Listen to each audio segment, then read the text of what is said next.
Hello दोस्तों, आइए आपके बीच हम एक और नई कहानी लेकर आए हैं। एक मोरल स्टोरी।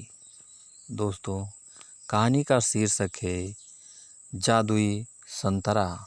तो चलिए दोस्तों, हम आप लोगों के बीच कहानी चालू करते हैं। एक समय की बात है, एक गांव में सोनू नाम का एक छोटा सा लड़का रहता था। उसे घूमने फिरने का और नई चीज़ें जानने का बड़ा शौक था। एक दिन जब वह जंगल में घूम रहा था तो उसे एक संतरे का जादुई पेड़ दिखाई देता है।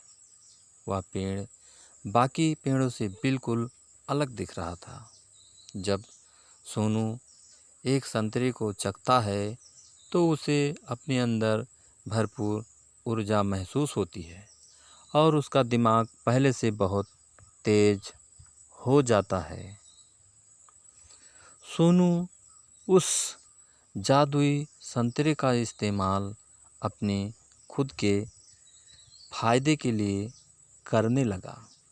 उसे हर चीज़ पहले ही पता चल जाता और हर कठिन से कठिन प्रश्नों का हल कर लेता था।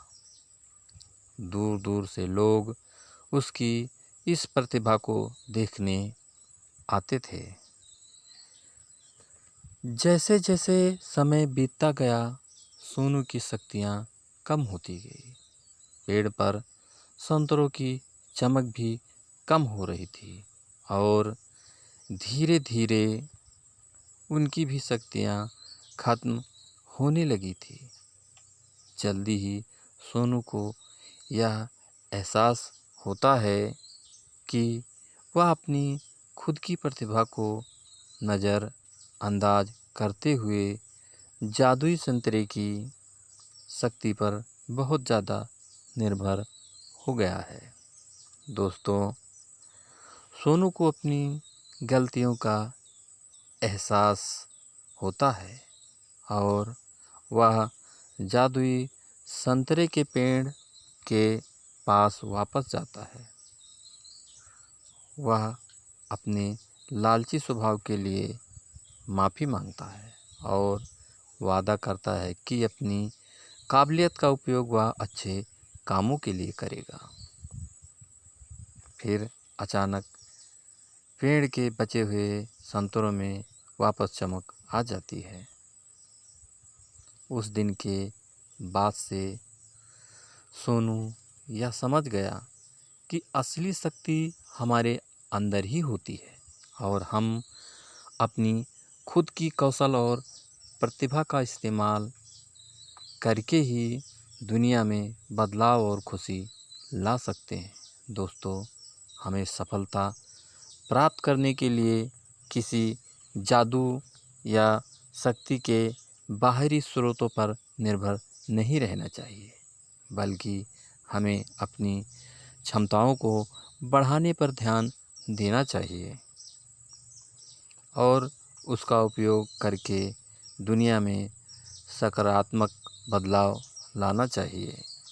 तो दोस्तों, इस कहानी से आपको क्या सीख मिली, हमें कमेंट करके ज़रूर बताना। और दोस्तों, अगर अभी तक आपने हमारे इस चैनल को सब्सक्राइब नहीं किया है तो प्लीज़ जल्दी से आप हमारे चैनल को सब्सक्राइब कर लीजिए, जिससे इसी तरह अच्छी अच्छी कहानियाँ आप लोग के बीच पहुंचाता रहूं और आप लोग कहानियों का आनंद उठाते रहें। तो दोस्तों, अगली कहानी में हम से फिर मुलाकात होगी। तब तक के लिए नमस्कार।